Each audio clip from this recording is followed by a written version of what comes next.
Hey guys, Adam Blue, BlueGamer.net. Today I wanted to do a video review on the Logitech Proteus Core G502, if I'm saying that right. It's a pretty intimidating name, Proteus Core. Anyway, as you can see, it's quite a nice looking mouse. I was in need of a mouse. My Razer kind of died on me. I tried fixing it, taking it apart. The clicking just would stop clicking intermittently. There was nothing I could do about it. So for the longest time, I used the MX518. Long time. So long that it just looks damaged. I was at Best Buy the other day and saw this neat looking mouse. Usually these crazy designs I tend to avoid because I think it's mainly for the looks, but I put my hand on it and it felt like Thor's hammer or Link's sword, the Master Sword. It felt perfect. So I did a little research on it and saw that this is a newer mouse by Logitech and a lot of people are liking it, and $80 was the entry point, and I do not feel any regret for paying $80 for this mouse. So let me get into it. First of all, as you can see with the design, it is pretty crazy, cool design. You know, a lot of unnecessary grooves that don't need to be there, but they're there for the look. So putting my hand on it, my thumb just fits in perfectly. I mean, I don't know what you call my grip. Is it a claw grip? Is it I don't know, but it's the type where I don't have my fingers at the very front of it, but where my thumb rests, it's just perfect. Okay, so having my hand on it, you've got the two left and right mouse clicks, which is on pretty much every mouse, except for Apple mice. I forgot about that. But anyway, so the clicking is great. The clicking is like you're not even having to try hard to click, but at the same time you won't accidentally click. It's so good how that works. Okay, now behind it you got this scroll wheel here. The setting I have it on, it's like each little indentation is the I mean, just how you're moving it. I guess I don't know how to explain it, but there's a button you can click. You press that, and it kind of gives it some, I guess, perpetual movement.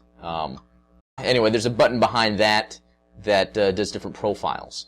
There's 3 different profiles you can set up in the software to do different things. All right, so having my thumb on it, so you can see the other buttons. There's these 2 buttons near the front. Now they're in an odd place that you'd press while you're gaming. It's because they're not for gaming really.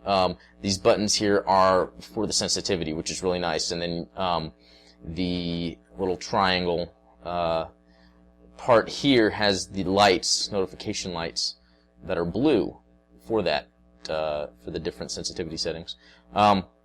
Okay, so right above the thumb, in perfect placement, are 2 buttons used for just whatever you want. They're default back and forward in the browser, but you can actually use one thumb without having to move too much, and the top of your thumb will click one, and you can actually use the joint of the thumb to click the other without having to move too much. It's great.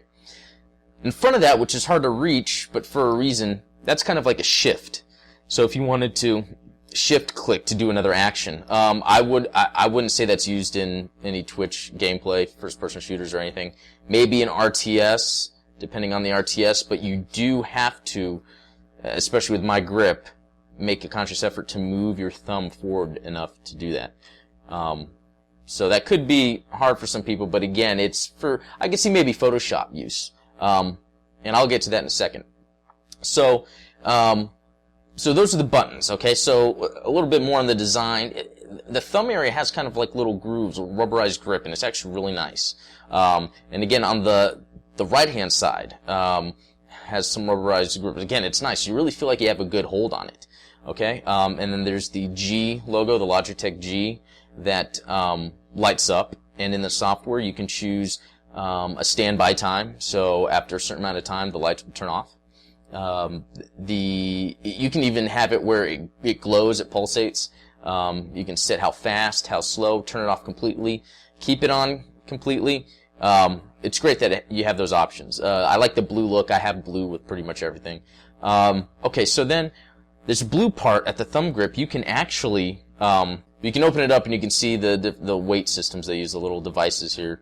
I don't have them all in. I kind of tested them. I had without the weight, felt fine. With all the weight in, I felt like I was able to be a little more precise, but sometimes when I would want to then move my mouse from the last action, I felt like I was having to try hard to do that, so it was a little too heavy. So what I then did was took 2 of them out, and felt like that was probably the perfect. It's just heavy enough to where your hand is not causing some unwanted movements, but still light enough to where I'm not straining to move. So anyway, I played StarCraft 2 with it, and it just felt great. In fact, one of the best things I could say about this mouse is I forget I'm using it. I actually used Photoshop, and Photoshop was great. It was just so easy, the balance of the weight and the sensitivity to get to wherever I wanted.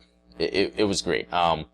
And something else I didn't speak on is this braided cable. It's a really thick one, thicker than what Razer used, I guess, on the Death Adder, the last one I had. Very high quality. I think the cable could be a little longer than what they've given, but I mean, that's really not a big deal. Anyway, the Logitech G502 Proteus Core is probably the best mouse out there, and you should really pick one up. So thanks for watching. See you guys later.